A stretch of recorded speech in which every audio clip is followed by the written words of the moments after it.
Station, this is Houston on Space to Ground 2. Are you ready for the event? Houston Station, ready for the event. And Houston, ready for the event. European Space Agency, this is Mission Control Houston. Please call station for a voice check.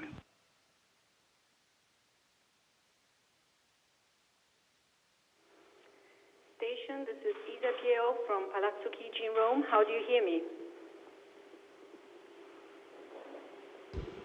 Palazzo Chigi, Rome, this is Space Station. We hear you loud and clear. Palazzo Chigi, Rome. Leave now the word to the Prime Minister Gentiloni. Grazie a Paolo Nespoli, anche noi lo sentiamo forte e chiaro e lo vediamo anche, quindi vediamo Paolo Nespoli in un ambiente nella stazione spaziale e credo che lui non ci veda, quindi gli descrivo brevemente dove siamo. Siamo nella sala cosiddetta dei mappamondi a Palazzo Chigi, ci sono dei mappamondi attorno a noi. Oltre ai mappamondi ci sono il presidente dell'ASI Battiston, l'ingegner ongaro dell'ESA, il mio consigliere militare che ci tiene a ricordare il generale Masiello che viene dai paracadutisti, credo come General Masiello, who's a parachutist, and also Paolo Nespoli. We'd like to send greetings to Paolo Nespoli. Italy is very proud, naturally, about this mission and for the role that Nespoli is playing. I have the duty to remind you that this morning I went to the University of Camerino, which is a small town that was struck by the earthquake, to inaugurate the academic year, and they gave me the following words from Paolo Nespoli, which were addressed to the students a few weeks, or actually a few months ago. And I wanted to ask you, to Paolo Nespoli, before everything else, a very ordinary question, which you've also been asked tens of times. How do you organize the day of an astronaut, given that the time is very different from ours? Your schedule is. What do you see from the window at this moment? What time is it where you are, and when do you go to sleep? In other words, if you tell us a little bit the day, today's day for Paolo Nespoli. Buongiorno signor Presidente, è un piacere averla qui sulla Stazione Spaziale Internazionale, avere sostanzialmente tutta l'Italia. Saluto il Presidente dell'Agenzia Spaziale Italiana, il Professor Battiston, che ringrazio ancora per avermi assegnato a questa missione. Saluto l'Ingegner Franco Ongaro, collega e amico dell'Agenzia Spaziale Europea, un direttore dell'Agenzia Spaziale Europea. Space Station, who also carries high the Italian flag. And Mr. Masiello, I also greet. I remember very well from the good old times together. The space station is a out-of-the-world environment. We are a place that's outside of the world. We are human beings who are projected into the outside. It seems like an odd, it seems like an incredible thing to be up here. Everything is an artificial environment. I was working with one of these models, and I had to lower, and I noticed while I was beating against the walls between me and the universe, there's only 3 millimeters of aluminum. But however, it's very precious 3 millimeters of aluminum, because this module was built in Italy, and what brought us to work to be able to give our important contribution to this, which is an effort by the humanity to go beyond. Our day, I should say, is pretty full. In fact, it's extremely full. We have the Houston Control Center from Munich, from Moscow, from Tsukuba in Japan, which give all of the requirements for the planning team. And these planners have the task of putting as many things as possible, cram them into the day so that people here at the International Space Station can work without running into each other, using the resources that are available to us. And it is a rather complex work. For example, we receive a timeline, a daily timeline. And so to be a good astronaut, you have to be able to follow only that what they tell you to do, because if you do exactly what they tell you to do within the time frame they give you, then everything works well. But if the problem arises, then things begin to go a little bit askew, and that requires a lot more work to make things work. Our day is passed, I would say, about 50–60% of our time in scientific activities or technological activities, and so activities involved in using the space station.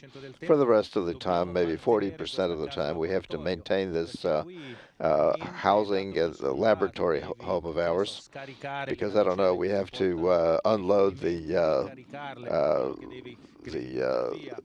vehicles that bring us activity. We have to do maintenance work. We have to clean the filters. We have to discharge garbage. So the entire day runs along in a rather strange or bizarre way. And so you find yourself working with a scientist who's working at the limits of current technology. And then the next moment you have to turn around and repair, I don't know what, the toilet or the bath, which doesn't work. So you have to work as a plumber or an electrician. Here, the time passes sort of a strange way. We don't have any external reference points unless we go to the window, to the cupola, which is another Italian jewel. The problem is that turning at our orbital speed around Earth, we have a dawn and a sunset every 45 minutes. And so at the end, we have the equivalent of 16 days, 16 dawns, 16 dusks in a single day, and so you completely lose the sense of time. It happens to me in the evening when I have to, say, go to the cupola to take some photographs, and there's noonday sun. It seems strange to me, but it changes your sensations of time. It's no accident that I have two watches on me. One is 24 hours, not 12, because here is not easy to know whether it's 11 o'clock in the morning or 11 in the evening. And so the situation is a little bit complex, but this helps us understand. It makes us understand how time, in effect, time measures and perception of time is an extremely subjective thing and not objective thing, the understanding of time. Well, it's very interesting, this particular mix between very high-level work of a scientific nature and domestic work, which you do, which the astronaut does in order through a variety of ways aboard the space station.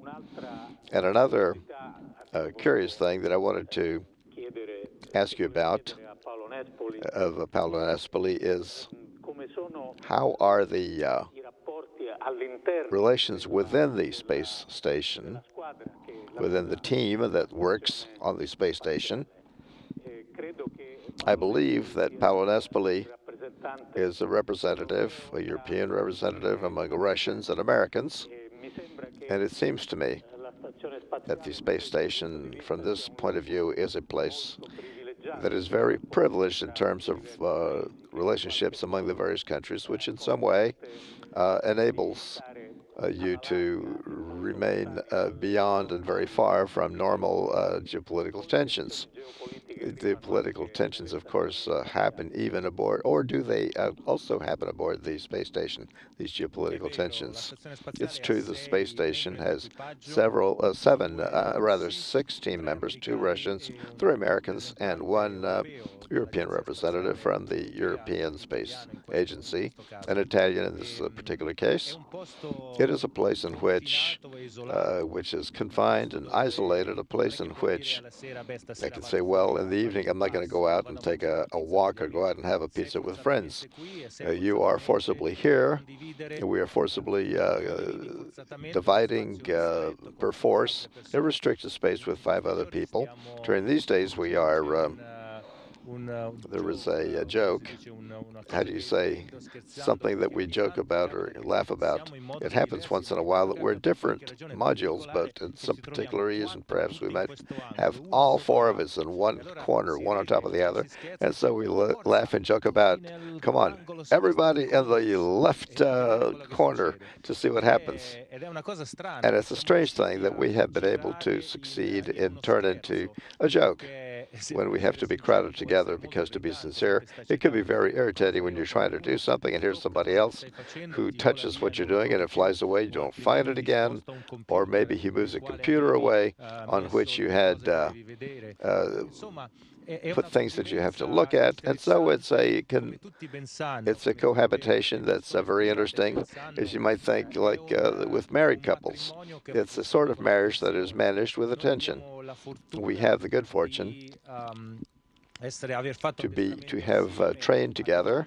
We have the good fortune to have done specific training together. I remember, for example, one of the particular training that we did in a cavern on the island of Sardinia to simulate these strange situations. And these simulations, they put us under stressful situations involving physical difficulties, involving even scary situations, so that your social screens, your own defenses fall away and your aggressive side comes out, which are normally hidden within you.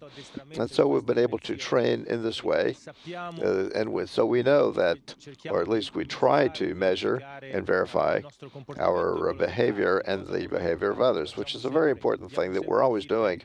We're always getting and giving feedback when we see somebody who's a little bit stressed, who's behaving slightly strange or different. Before he understands it, we evidence that to him, so that because if you can stop things at the beginning, it's much easier to do that than once they've progressed. For example, as I always tell everybody, tell me if I'm doing something strange because I want to know it. I cannot correct what I don't know or understand about myself. It's also important, the point that you made. This is on the station. We have a place that on Earth, among nations that are not very friendly in a geopolitical or political or economic sense, but in space for this mission, are the human species outside of the Earth, researching and conquesting it, well, in any case, exploring the universe. These nations have decided to put aside the differences and instead to utilize these differences by bringing them together, so that the result of all of these little differences of this comes into a singular identity that is greater and goes beyond what each single nation can bring or each single person or agency can express. And perhaps this is the biggest result, greatest result so far of the International Space Station. It's helped us to see that when we want to, we can work together as human beings for something that brings us outside and above everything, or all difficulties.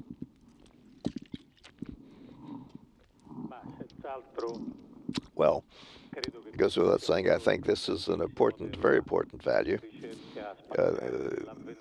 for the adventure in space and the research in space at a distance from which you see the Earth. It makes it even more evident that we are all a part of humanity, that we are all human beings who inhabit the Earth.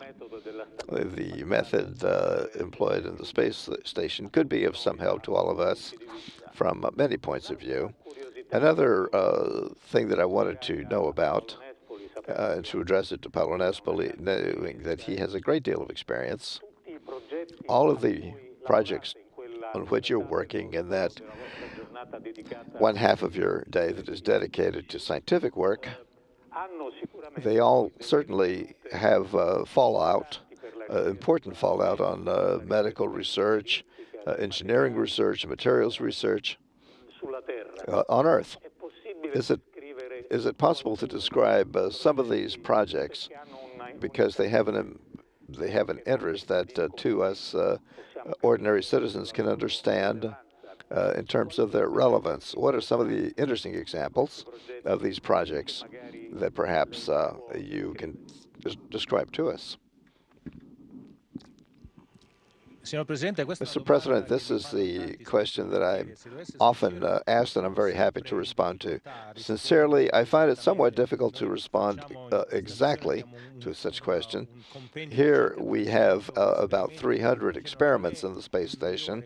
The question is, which is the best, which is the most interesting, which is one that gives the best results? And that's not so hard to, not so easy to respond to, because most of the experiments have to do with basic things, with basic knowledge, things that for me also is difficult to understand.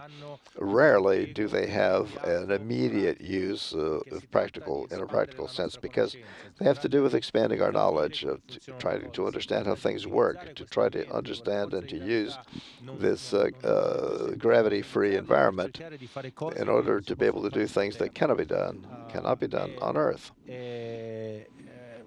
And I don't know examples that come to mind. For example, there's been a development of a vaccine against salmonella, which was developed in space because this extraterrestrial environment causes viruses to become much more virulent, and so we are able to see them more clearly and to work with these viruses, for example.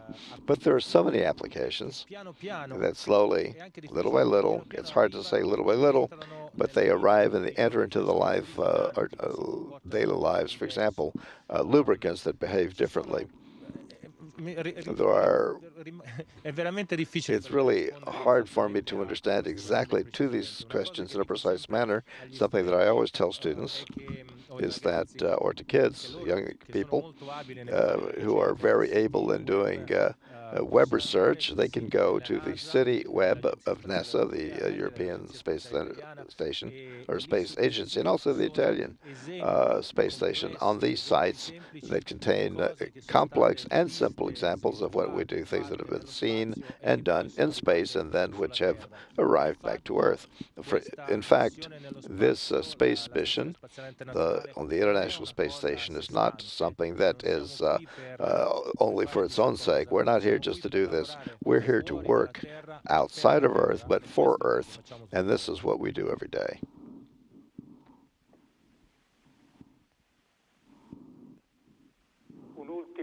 One last question on my part to Paolo Nespoli is, I'm not sure if there's a conflict of interests, but I'm curious about your opinion regarding space activities, commercial space activity, space tourism, so to speak.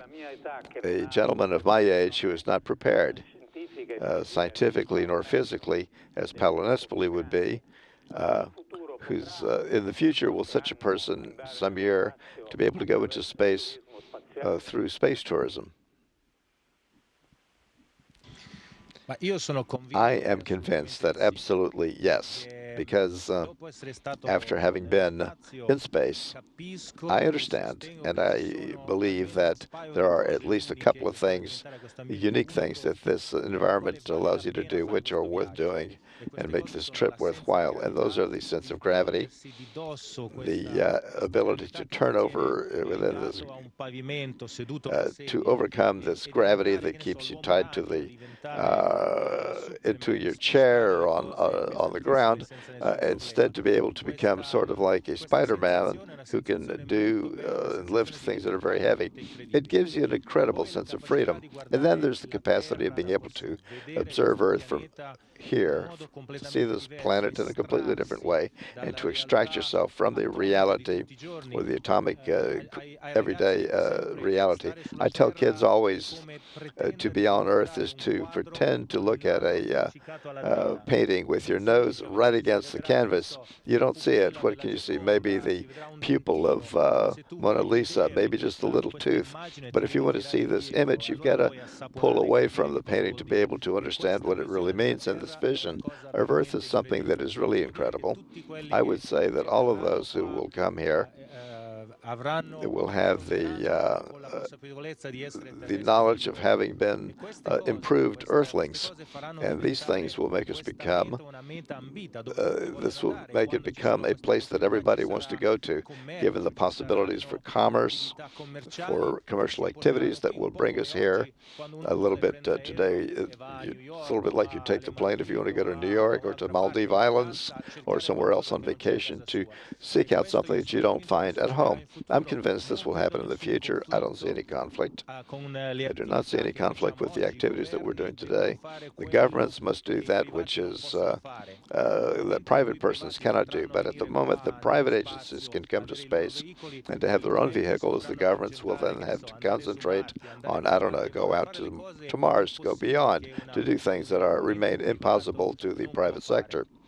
I hope,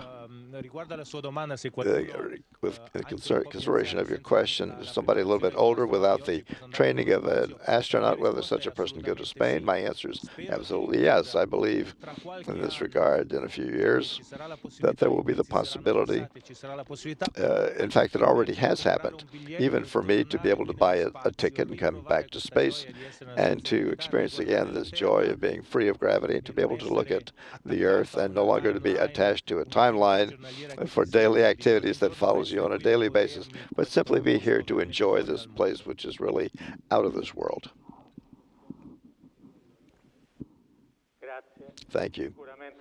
And certainly this will be helping us to be more human. Thank you, Paolo Nespoli. Mr. President Gentiloni, I thank you for having been with me for us here at the space station, the International Space Station. And I thank the President of the Italian Agency, Battistone, and the Este Director, General Masiello. I thank all of you. I thank Italy for having and for continuing to participate in these projects, which are extremely complex, but extremely important. All together, we can go beyond and continue in this manner. Thank you. Thank you. Station, this is Houston ACR. That concludes the event. Thank you to all participants from the European Space Agency. Station, we are now resuming operational audio communications.